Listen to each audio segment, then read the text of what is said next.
Akashvani Adilabad 100.2 FM మనస్సు నిండా. తనలో తానే పాడుకున్న తాత్వికుడు. రాజుల్మత్తులు వారి సేవ నరకప్రాయంబు. వారిచ్చు అంభోజాక్షి చతురంతయాన తురగీభూషాదులు ఆత్మవ్యధా బీజంబుల్. తదపేక్ష చాలు పరితృప్తిం పొందితిన్. జ్ఞానలక్ష్మీ జాగ్రత్ పరిణామమిమ్ము దయతో శ్రీకాళహస్తీశ్వర. జీవితమంతా రాచకొలువుల్లో గడిపేసిన ఓ మహాకవి చేసుకున్న చిరు వినపమిది. రాజులు మదమెక్కిన వారట. వారి సేవ నరకప్రాయమైనదట. రాజులు ధారపోసే భోగకాంతలు, వారు సమకూర్చే పల్లకీలు, గుర్రాలు, నగలు, నాణేలు ఆత్మవ్యధకు విత్తనాల్లాంటివట. ఆ శ్రీకాళహస్తీశ్వరుడి దయ, ప్రేమ చాలట. తనకు సంపూర్ణంగా సంతృప్తి లభించిందట.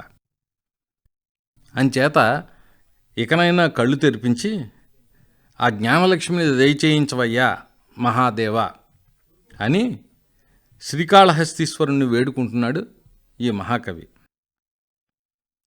ఈ కవి పలుకులకి ఇంతటి అతులిత మాధురీ మహిమ ఎటుల లభించిందోనని ఆయన ఆదరించిన కవిరాజే ఆశ్చర్యపోయాడట. సదరు రాజుగారు పరమ భాగవతోత్తముడైన శ్రీవైష్ణవుడు. కవిగారేమో పుట్టుకతో వైష్ణవుడే అయినా మధ్యలో మతం మార్చుకుని భక్తి పారవస్యంలో ఒళ్ళు మర్చిపోయిన పరమ మాహేశ్వరుడు.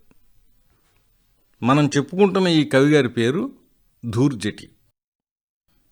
శ్రీకాళహస్తీశ్వర మహాత్మ్యం, శ్రీకాళహస్తీశ్వర శతకం రాసి తనకంటూ ఓ విశిష్ట స్థానం సంపాదించుకున్న ఈ మహాకవిని ఆదరించిన కవిరాజు కృష్ణదేవరాయలు. వీళ్ళిద్దరూ ఒకరినొకరు తెలిసి ఉన్నా లేకున్నా ఒకే కాలానికి చెందిన వాళ్ళనే దానిలో సందేహం లేదు. ధూర్జటి తాను పొత్తపినాటికి చెందినవాడిని చెప్పుకున్నాడు. ఒకప్పుడు కడప కేంద్రంగా రాయలసీమలో విస్తరించిన ప్రాంతమే పొత్తపినాడంటే.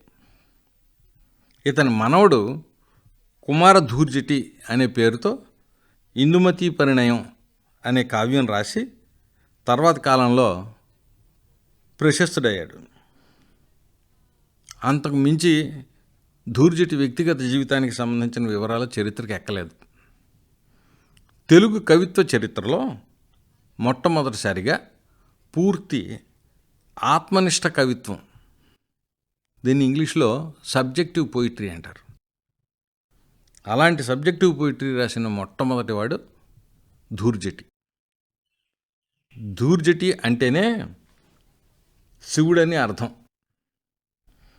ఆయన రాసిన శ్రీకాళహస్తీశ్వర మహాత్మ్యం లాంటి భక్తి కావ్యాల కన్నా నేరుగా మహాదేవుడితో మొరపెట్టుకుంటూ ధూర్జటి చెప్పిన శ్రీకాళహస్తీశ్వర శతకమే ఎక్కువ ప్రాచుర్యానికి నోచుకుంది. అనేక మంది ప్రబంధ పరమేశ్వరుల మధ్య కూర్చుని నిజం పరమేశ్వరుడి మీదే మనసు లగ్నం చేయగలిగినందుకు ధూర్జటిని అభినందించాల్సిందే. అయితే స్థలకాలాలతో సంబంధం లేని ధూర్జటి భక్తి ఆవేశాలు సమకాలీనుల నుంచి, ముఖ్యంగా సాహిత్య చరిత్రకారుల నుంచి పెద్ద ఆదరణకు నోచుకోలేకపోయాయి. సాక్షాత్తు రాయలంతటి వాడే మెచ్చుకున్నట్టుగా చెప్పుకున్నప్పటికీ సాహిత్య చరిత్రలో అర్హస్థానం పొందలేకపోయిన ప్రతిభావంతుల్లో ధూర్జటి ఒకడు. వెల్చేరి నారాయణరావు, డేవిడ్ షుల్మన్ శ్రీకాళహస్తీశ్వర మహాత్మ్యంలోని నత్కీరుడి కథని అనువాదం చేస్తూ ధూర్జటి గురించి ఓ ముఖ్యమైన విషయం చెప్పారు. నత్కీరుడి పాత్ర చిత్రణ సందర్భంగా ధూర్జటి పేర్కొన్న చాలా విషయాలు స్వయంగా కవికే వర్తిస్తాయన్నది ఈ అనువాదకుల వ్యాఖ్య. నత్కీరుడిలో తలెత్తిన వైరాగ్య భావనలు, పశ్చాత్తాపం శ్రీకాళహస్తీశ్వర శతకంలోని అనేక పద్యాల్లో ప్రతిధ్వనించడం తేలిగ్గానే గుర్తుపట్టచ్చు.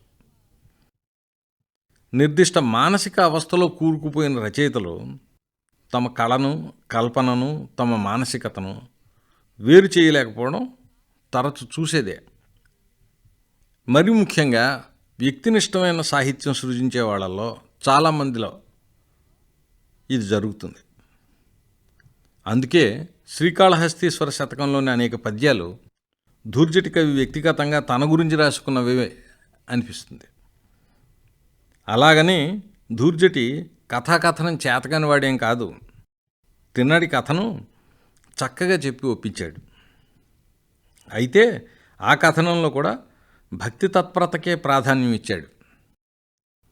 తను తిన్నదే, తను తాగిందే మాంసం, కళ్ళు దేవుడికి పెట్టాడు తిన్నాడు.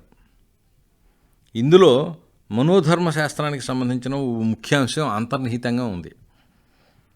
మనిషికి ఉన్నంత ఆత్మముగ్ధత్వం మరే జీవిలోనూ కనిపించదు.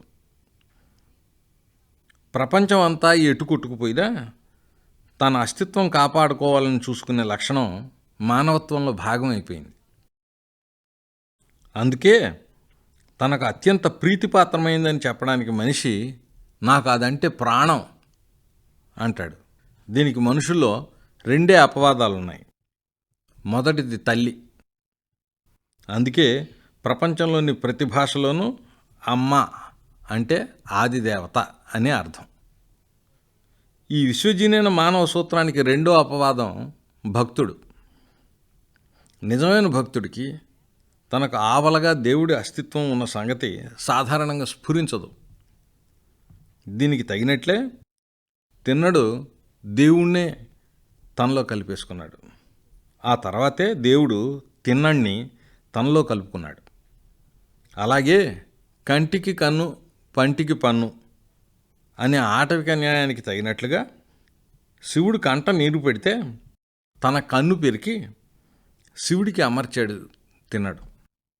రెండో కంట్లో కూడా నీరు రావడం గమనించి కాలి బొటన వేలుతో ఆ కంటిని గుర్తుపెట్టుకుని తన రెండో కంటిని పేకలించి దాన్ని కూడా అమర్చాడు.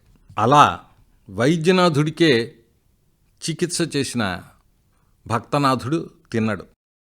ఈ చికిత్సే తిన్నడిని కన్ను అప్ప, కన్నప్పగా మార్చింది. నత్కీరుడి కథ చెప్పే సందర్భంగా నత్కీరుడు అయిపోయినట్లుగానే తిన్నడి కథలో కన్నప్పగా మారిపోయి కథ చెప్పడం ధూర్జటి విశిష్టత. ఇది పాత్రల స్వాతంత్ర్యాన్ని రచయిత దిగమింగేయడం కాదు, కుజబొమ్మల లాంటి పాత్రలకు ప్రాణప్రతిష్ఠ చేయడం. ఈ పని అందరూ చేయలేరు. ఉదాహరణకి వరుధిని వర్ణించే సందర్భంలో పెద్దన కేవలం మగ కవిలో ప్రవర్తిస్తాడు. ప్రవరుడి అందచందాలను వరుధిని దృక్కోణం నుంచి వర్ణిస్తాడు. వాస్తవానికి అతని లక్ష్యం రాయల్ని రంజింపజేయడమే. అంతే తప్ప ఆయా పాత్రల మనసుల్లోకి దూరిపోవడం పెద్దనకి చేత కాలేదు. అసలైన అందుకు ప్రయత్నించనే లేదేమో. కానీ పాత్రల మనోవ్యాపారాన్ని చిత్రించడంలోనే కాల్పనిక సాహిత్య విజయం ఉంటుందంటారు ఆధునిక విమర్శకులు. అత్యాధునిక, మళ్ళీ మాట్లాడితే నిత్యాధునిక సాహిత్యం పరాయీకరణ అనే భావనను విస్తృతంగా చర్చించింది, ఇంకా చర్చిస్తోంది కూడా.